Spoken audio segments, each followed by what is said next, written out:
오늘도 저희 채널을 찾아주신 모든 분들께 진심으로 감사드립니다. 나는 요즘 밤마다 잠을 뒤척인다. 아내와의 관계가 끊긴 지 오래라. 혼자의 시간이 점점 익숙해지는 게 어쩐지 서글프다고 느꼈다. 여보, 오늘도 피곤해. 아내는 늘 같은 말만 남기고 문을 닫았다. 그 문이 닫히는 소리만으로도 나는 다시 혼자가 되었다는 사실을 다시 확인해야 했다. 이렇게 살다가는 정말 이혼을 고민하게 될 것 같았다.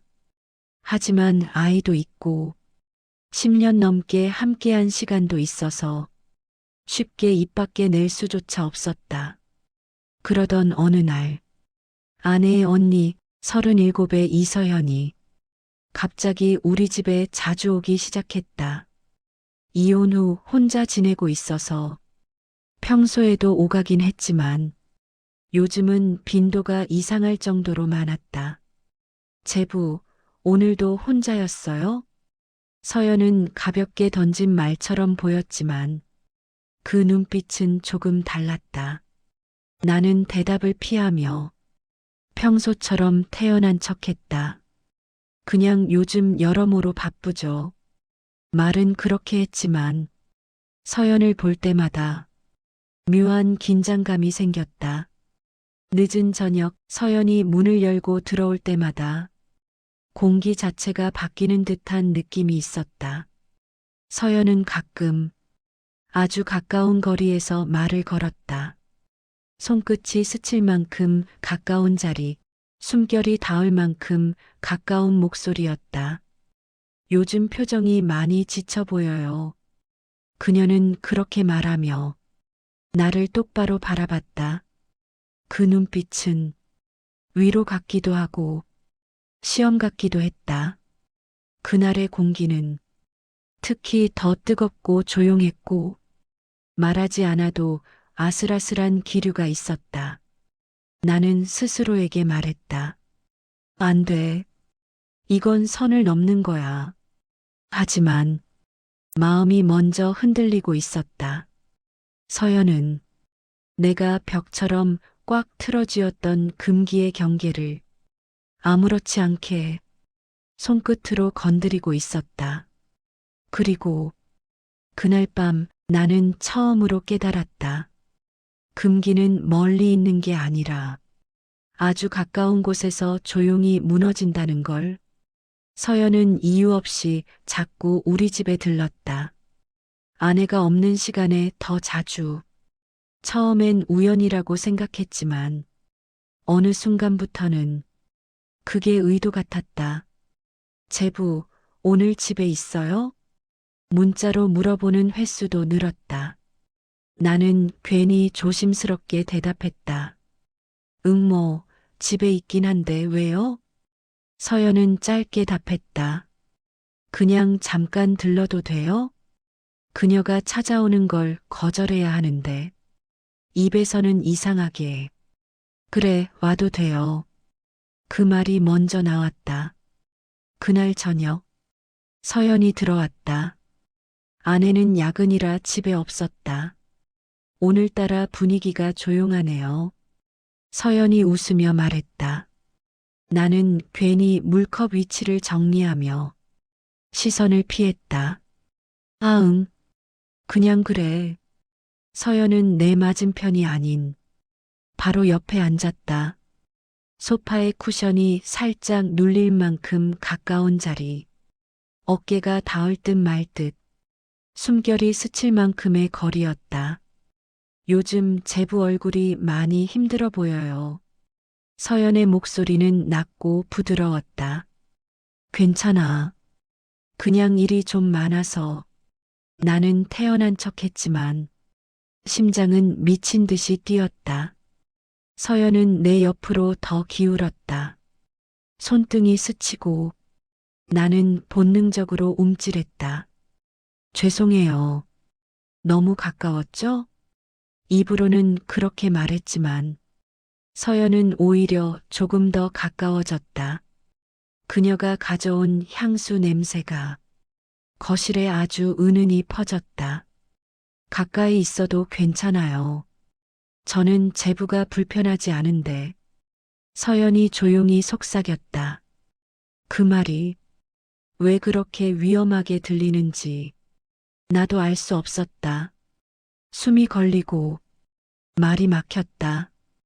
그리고 그 순간 서연은 천천히 내 손등 위에 손을 올렸다. 혼자 너무 오래 버텼잖아요. 그녀는 나를 똑바로 바라보며 말했다. 나는 숨을 들이켰다. 서연아, 이건 좀. 하지만 말끝이 흐려졌다. 손끝 하나에 그동안 무너졌던 자존심과 외로움이 한꺼번에 터져 나오려 했다. 서연은 조용히 미소 지었다. 금기를 알아서 더 조심스러운 미소. 하지만 더 위험한 미소. 걱정 마요. 나는 선 넘을 생각 없어. 지금은 단지 제부가 외로워 보여서. 그런데 그 말 자체가 이미 선 너머의 마음처럼 느껴졌다. 서연의 손이 아주 천천히 내 손을 부드럽게 감싸며 내려왔다. 나는 그 순간 깨달았다. 문제는 선을 넘는 게 아니라 지금 우리가 얼마나 선 가까이에 서 있는가였다. 서연은 그날 이후 점점 자연스럽게 집에 드나들었다. 아내가 있을 때도 함께 밥을 먹고 아내가 없을 때는 더 오래 머물렀다. 오늘도 마찬가지였다. 아내가 야근을 간 사이 서연이 조용히 문을 열고 들어왔다. 제부, 또 혼자네요. 그녀가 미소 지었다. 나는 억지로 담담한 표정을 지었다. 어머, 그냥 TV 보고 있었어. 서연은 겉옷을 벗고 소파에 자연스럽게 앉았다. 이번엔 아예 내 바로 옆이 아니라 살짝 더 깊숙이 내 쪽으로 몸을 기대는 자리였다. 혼자 있으면 더 생각 많아지잖아요. 서연이 말했다. 생각 많지. 요즘엔 특히 그래. 나는 시선을 TV에 고정하며 답했다. 제부 혹시? 서연이 조심스레 물었다. 요즘 지연 언니랑 잘 지내요? 나는 짧게 한숨을 쉬었다. 잘 지낸다고 해야 하나? 그냥 무덤덤해. 서연은 내 표정을 잠시 본 뒤 작게 중얼거렸다. 제부가 그런 얼굴 할 때 마음이 좀 아파요. 그녀는 손등으로 내 팔을 살짝 스쳤다. 옷감 너머로 전해지는 온기. 아주 사소한 접촉인데 심장이 먼저 반응했다. 서연아, 너무 가까워. 나는 낮게 말했다. 그녀는 멈추지 않았다. 가까우면 안 돼요? 목소리엔 어딘가 숨긴 감정이 묻어 있었다. 아니, 그런 건 아닌데. 나는 눈을 돌렸다. 시선을 맞추기가 무서웠다. 서연이 조금 더 다가왔다. 무릎이 스칠 정도의 거리. 한 번만 더 움직이면 아예 기대게 될 만큼 가까운 거리. 그녀가 낮게 말했다. 제부 요즘 너무 외로워 보였어요. 나는 아무 말도 하지 못했다. 목이 바짝 말랐다. 서연은 내 얼굴을 살피며 살짝 웃었다. 위험한 선을 아는 사람만이 짓는 미소였다. 걱정하지 마요. 제가 제부 힘들어 보일 때 옆에 있어도 괜찮죠? 그 말은 관계의 이름을 바꾸지 않으면서도 감정의 경계를 흔들어 놓는 말이었다. 나는 잠시 눈을 감았다.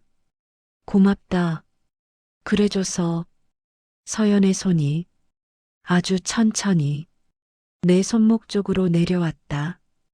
감싸지도 잡지도 않았지만 닿아 있는 그 거리만으로도 숨이 거칠어졌다. 근데 서연이 조용히 말했다. 언니가 너무 무심한 것 같아요. 제부 같은 사람 놓치면 언젠가 후회할 텐데. 그 말에 가슴이 묘하게 흔들렸다. 분노도 아니고 위로도 아니고 설명하기 어려운 감정. 서연은 눈을 내리며 말했다. 저라도 제부를 좀 챙기고 싶어서요. 내가 움직이기 전에 그녀의 어깨가 먼저 내 쪽으로 기울었다. 우리는 말로 설명하기 어려운 거리에서 서로의 숨결을 느끼고 있었다. 문득 현관문 잠금 소리가 들렸다. 서연이 갑자기 멈췄다. 눈이 커졌다. 나도 얼어붙었다. 지연 왔나 봐요. 서연이 속삭였다. 정적? 서로의 호흡만 들리는 짧은 순간. 서연아, 안방으로 가. 내가 낮게 말했다. 서연은 급히 몸을 일으켰고 살짝 떨리는 손으로 머리카락을 정리했다. 아내가 들어오는 소리, 문 여는 소리, 신발 벗는 소리. 서연은 잠겨 있지 않은 안방문 안으로 조용히 숨어 들어갔다. 나는 아무렇지 않은 얼굴을 만들기 위해 몇 번이나 깊게 숨을 들이쉬었다. 그리고 아내를 향해 억지로 미소를 지었다. 아내가 화장실에 들어가고 거실엔 나 혼자 남았다. 문간에 서 있는 서연의 실루엣이 안방 불빛 아래 희미하게 흔들렸다. 나는 천천히 안방 문을 열었다. 괜찮아? 한 줄로 짧게 물었다. 내 방금은 정말. 서연은 숨을 다듬으며 속삭였다. 심장 떨어지는 줄 알았어요. 서연의 머리카락이 가볍게 흔들리며 내 손등에 닿았다. 그 짧은 스침이 불길처럼 번지는 느낌이었다. 나는 살짝 몸을 돌려 그녀와 같은 방향을 보며 말했다. 오늘 그냥 가는 게 좋겠다. 서연은 고개를 끄덕였지만 눈빛은 쉽게 정리되지 않았다. 근데 그녀가 낮게 말했다. 제부가 너무 외롭게 보여서 그냥 집에 가기가 싫어요. 그 말이 가슴 깊은 곳을 건드렸다. 서연아, 나도 사람이라 지금 너랑 있으면 말끝을 흐렸다. 서연은 아주 가까이로 다가와 살짝 웃으며 속삭였다. 알아요. 그래서 더 위험한 거죠. 그녀의 손등이 내 손가락 끝을 스쳤다. 아주 천천히, 뜻하지 않은 접촉처럼 보이지만 절대 우연이 아닌 움직임. 제부, 눈을 피하지 않고 바라본다. 숨결이 내 턱 아래까지 닿는다. 오늘 제가 너무 선 넘었죠? 하지만 표정은 전혀 후회하고 있지 않았다. 나는 순간적으로 그녀의 손을 잡아버릴 뻔했다. 하지만 간신히 멈췄다. 아니, 너만 탓할 문제도 아니야. 짧게 대답했다. 서연이 한 걸음 가까이 온다. 발끝이 내 발끝에 거의 닿을 정도의 거리. 제부, 한 줄로 조용히 속삭인다. 아까처럼 누가 오지만 않으면 어떻게 됐을까요? 가슴이 미친 듯 뛰었다. 실제 어떤 행동보다 그녀의 말이 더 위험했다. 그만 가. 지금은 정말 위험해. 내 말투는 단호했지만 속마음은 전혀 그렇지 않았다. 서연은 잠시 나를 바라보더니 아주 천천히 뒤돌아섰다. 네, 다음에 얘기해요. 제부, 문 앞에서 잠깐 멈춘 뒤 낮지만 또렷한 목소리로 말했다. 전 제부가 외로운 게 싫어요. 문이 닫혔다. 나는 한동안 움직일 수 없었다. 아내가 부르는 목소리가 들려도 귀에 들어오지 않았다. 그날 밤 아내가 내 옆에서 잠들어 있을 때도 머릿속에는 서연의 숨결, 서연의 시선, 서연의 만약이라는 단어만 맴돌았다. 이미 돌이킬 수 없는 선을 둘 다 넘기 직전에 멈춘 것이었고 그 순간이 오히려 더 깊게 파고들었다. 이 관계는 멈추는 순간 끝나는 게 아니라 멈춘 순간부터 더 시작되는 것이었다. 서연은 그날 이후 며칠 동안 연락을 보내지 않았다. 나는 그 침묵이 오히려 더 불안했다. 아내와 함께 밥을 먹는데도 머릿속은 온통 안방에서의 그 순간만 떠올랐다. 그때 휴대폰이 짧게 울렸다.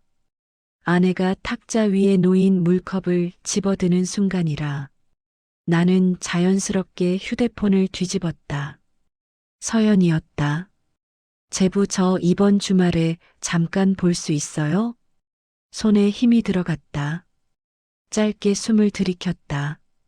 왜? 나는 최대한 무덤덤하게 한 줄로 답장을 보냈다. 몇 초 뒤 서연의 답장이 도착했다. 그냥 지난번에 너무 급하게 가서요. 못한 말이 많아요.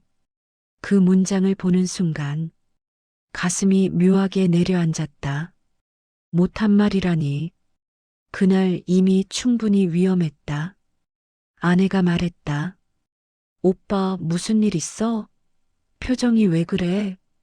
나는 급히 물을 들이키며 말했다. 아, 그냥 가게 직원이 연락 와서. 아내는 고개를 끄덕이며 밥을 먹었다. 나는 휴대폰을 다시 확인했다. 서연의 두 번째 메시지가 와 있었다. 제부도 말 못한 거 있죠? 손끝이 떨렸다. 그녀가 무슨 의미로 보냈는지 굳이 설명이 필요 없었다. 나는 잠시 생각한 뒤 한 줄로 답했다. 주말에 잠깐 보자. 그날 저녁 아내는 일찍 잠들었다. 나는 거실 불만 켜놓고 혼자 TV를 보는 척했다. 10분쯤 지났을 때 현관 비밀번호를 누르는 소리가 들렸다. 밤 11시였다. 아내는 이미 자고 있는데 누가 올 시간도 아니었다. 문이 아주 천천히 열렸다. 서연이었다. 트렌치 코트 하나만 걸친 채 숨을 고르며 안으로 들어왔다. 왜 벌써 왔어? 나는 낮게 물었다. 그냥 기다리기 싫어서요. 서연은 조심스레 코트를 벗었다. 그 아래엔 편안한 옷이었지만 어딘가 준비된 느낌이 나는 차림이었다. 평소보다 조금 더 신경 쓴 듯한 화장, 살짝 젖은 듯 보이는 머리카락, 그리고 떨리는 눈빛. 아내 자요? 서연이 속삭였다. 응, 조용히 해. 서연은 고개를 끄덕이며 내 쪽으로 한 걸음 다가왔다. 그녀가 한 줄로 조용히 말했다. 그날 제부가 저 멈춰준 거 고마웠어요. 나는 아무 말도 하지 않았다. 대신 서연이 조금 더 가까워졌다.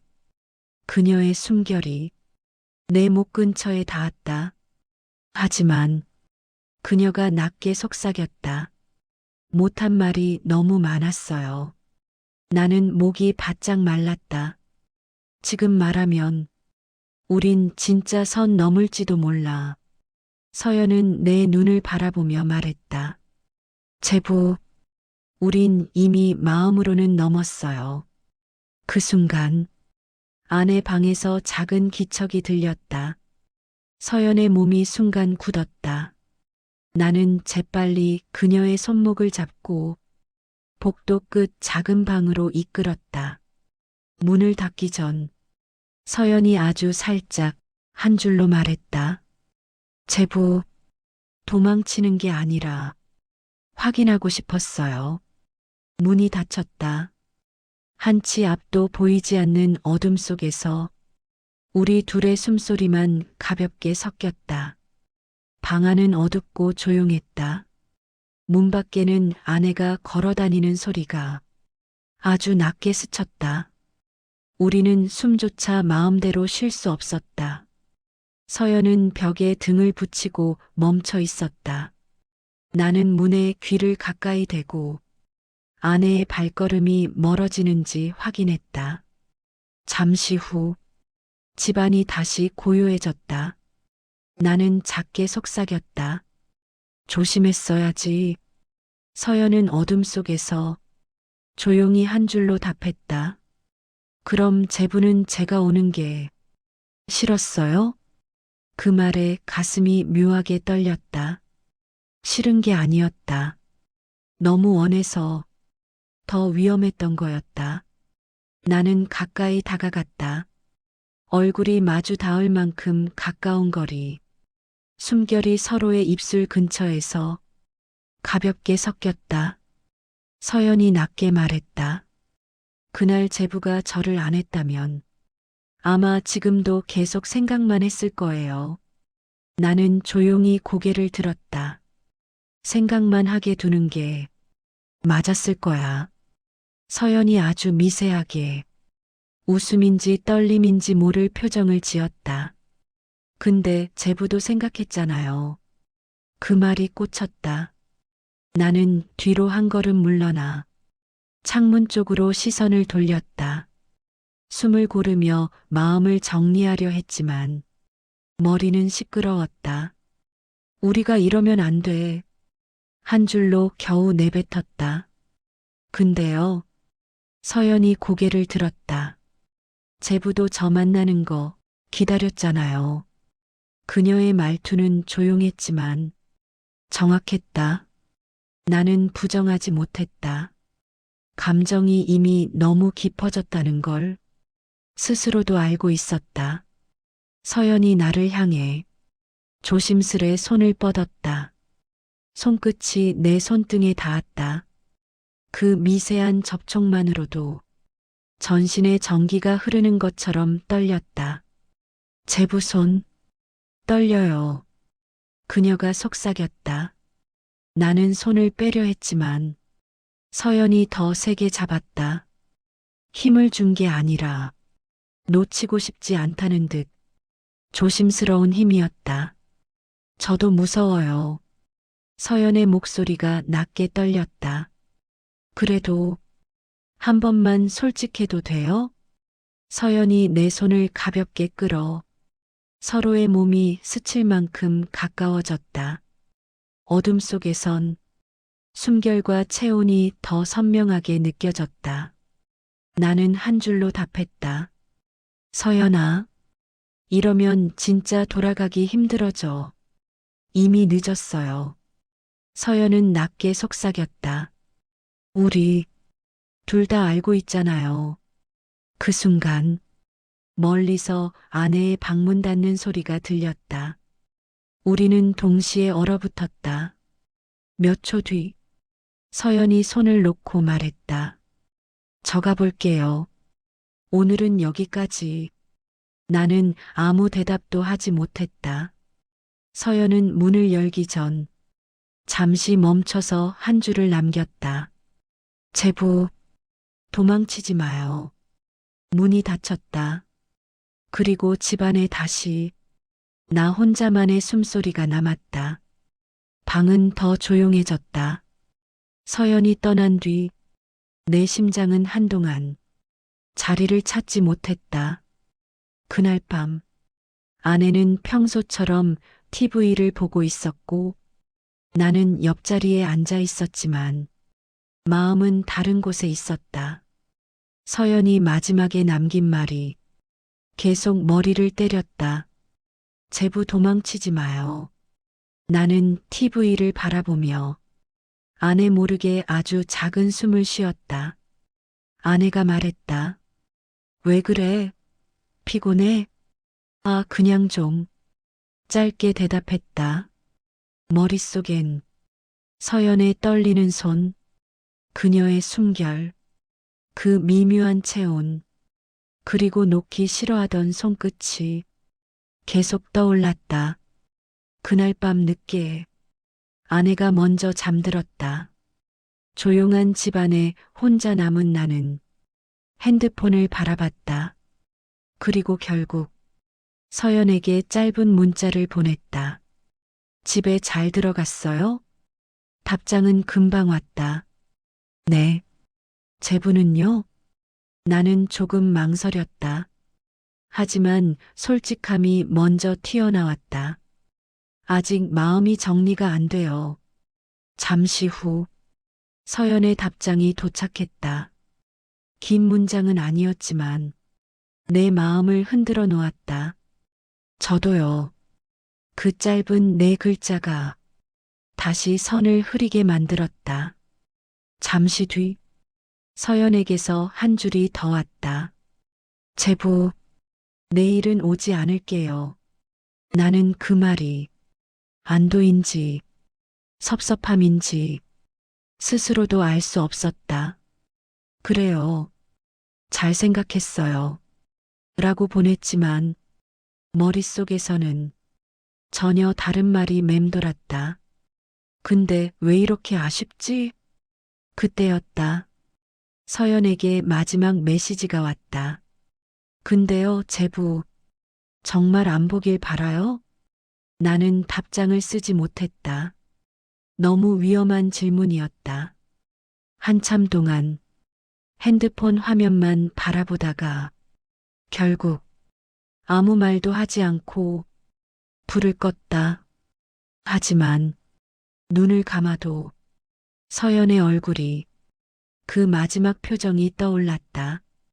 희미한 미소, 그리고 그 말, 정말 안 보길 바라요?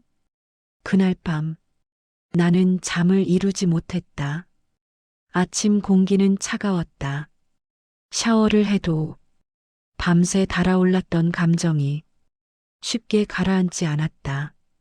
아내와 아들은 평소처럼 아침 식탁에서 웃고 있었고 나는 평소처럼 그들 앞에 앉아 있었지만 내 머리는 전혀 다른 곳을 향하고 있었다.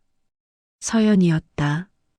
핸드폰을 들여다보지 않으려 일부러 뒤집어 놓았지만 의식은 계속 그 한 줄로 돌아갔다.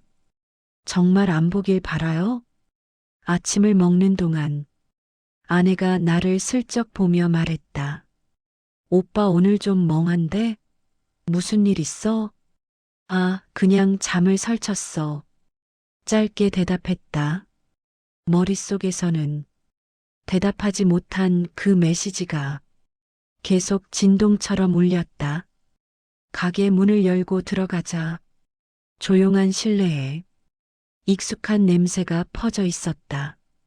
출근한 지 얼마 되지 않아 핸드폰이 울렸다. 심장이 순간적으로 뛰었다. 서연이었다. 서연, 저 오늘은 안 갈게요. 약속한 대로요. 나는 괜히 안도하는 척 메시지를 천천히 읽었다. 하지만 그 뒤에 이어진 문장을 보고 손이 멈췄다. 서연, 근데요, 제부, 어제 제 손 일부러 놓으신 거 아니죠? 나는 답장을 쓰려다 멈췄다. 잘못 답하면 선을 더 넘는 것 같았기 때문이다. 그러다 핸드폰이 다시 울렸다. 서연, 저는 그 순간이 싫지 않았어요. 그 한 문장은 내 의지를 가볍게 무너뜨렸다. 그리고 나는 그 어떤 계산도 없이 엄지손가락을 움직였다. 저도요. 전송 버튼을 누르자마자 가슴이 쿵 내려앉았다. 하지만 되돌릴 수 없었다. 잠시 후 서연에게서 답장이 왔다. 오늘은 정말 안 가는 게 맞겠죠? 그 문장을 읽는 순간 나는 왜인지 모르게 입술을 깨물었다. 그리고 이성보다 감정이 먼저 움직였다. 나는 천천히, 그러나 확실하게 답장을 보냈다. 오지 마세요. 대신 제가 갈게요. 메시지를 보내는 순간 가슴 깊은 곳에서 무언가가 터져 나오는 듯 했다. 죄책감인지, 기대감인지, 둘 다인지 구분조차 되지 않았다. 그리고 서연은 단 한 줄로 답했다. 기다릴게요. 나는 그 문장을 보고 숨을 길게 들이켰다. 오늘 다시 선을 넘을 것이다. 그리고 이제는 되돌아갈 수 없을 것이다. 서연의 집 앞에 도착했을 때 내 손은 식은땀으로 젖어 있었다. 엘리베이터 버튼을 누르는 손끝이 눈에 띄게 떨렸다. 문이 열리고 조용한 복도에 발을 들여놓는 순간 나는 이미 알고 있었다. 오늘 이 문을 지나면 이전으로는 돌아갈 수 없다는 걸. 서연의 집 앞에 섰다. 초인종을 누르기 전 가슴이 크게 요동쳤다. 제부 오셨어요? 문이 아주 천천히 열렸다. 서연은 평소보다 훨씬 차분한 얼굴로 나를 맞이했다. 옅은 향수 냄새가 문틈 사이로 흘러나왔다. 나는 한 걸음 들어섰다. 문이 닫히는 소리가 유난히 크게 들렸다. 서연은 나를 향해 돌아서며 작은 미소를 지었다. 올 줄 알았어요. 나는 무슨 말을 해야 할지 몰랐다. 목이 마르고 심장은 빠르게 뛰었다. 말해요, 제부. 서연이 한 줄로 낮게 속삭였다. 정말 안 보고 싶었나요? 나는 고개를 천천히 저었다. 숨이 내쉬어지는 것조차 조심스러웠다. 나도 어제부터 계속 생각났어. 짧게 말했다. 그 이상은 말로 설명할 수 없었다. 서연은 천천히 다가왔다. 발끝이 거의 닿을 만큼 가까운 거리. 부딪히지 않지만 닿을 수밖에 없는 거리. 저도요. 한 줄로 조용히 말했다. 서연의 손끝이 내 손등 가까이 머물렀다. 아직 닿지는 않았지만 닿기 직전의 떨림이 둘 사이에 가득 찼다. 제부, 부르는 소리가 처음 만나던 날과는 전혀 다른 결이었다. 더 낮고, 더 깊고, 더 솔직했다. 이제 어떻게 할까요? 그녀가 묻는다. 나는 피하지 않았다. 그러지도 못했다. 너는 어떻게 하고 싶어? 내가 되묻자 서연은 눈을 아래로 떨어뜨리며 한 줄로 답했다. 오늘만큼은 서로 솔직해도 되지 않을까요? 그 말이 떨어지는 순간 공기가 달라졌다. 숨결이 조금 더 가까워졌다. 어깨가 아주 가볍게 스쳤다. 전기가 흐르듯 온기가 퍼졌다. 서연이 조심스레 내 셔츠 소매를 잡았다. 손끝이 떨리고 있었다. 제부가 먼저 도망치지 않으면 좋겠어요. 그 말은 나를 멈추게 하지 않고 오히려 움직이게 만드는 말이었다. 나는 천천히 고개를 끄덕였다. 서연이 작게 속삭였다. 그럼 따라와요. 서연은 거실 불을 낮게 줄이고 천천히 방 안쪽으로 걸어갔다. 나는 그 뒷모습을 보며 마지막 한 번 숨을 들이켰다. 그리고 서연이 들어간 그 방으로 나도 조용히 발을 옮겼다. 문이 천천히 닫혔다. 잠금 소리는 없었다. 하지만 닫히는 소리만으로도 모든 것이 결정된 듯 했다. 이 순간을 지나면 우리 관계는 더 이상 위험한 장난이 아니라 되돌릴 수 없는 선택이 된다. 그리고 나는 그 문턱을 끝내 넘고 말았다. 좋아요, 구독, 댓글은 저에게 큰 힘이 됩니다. 감사합니다. 행복하세요.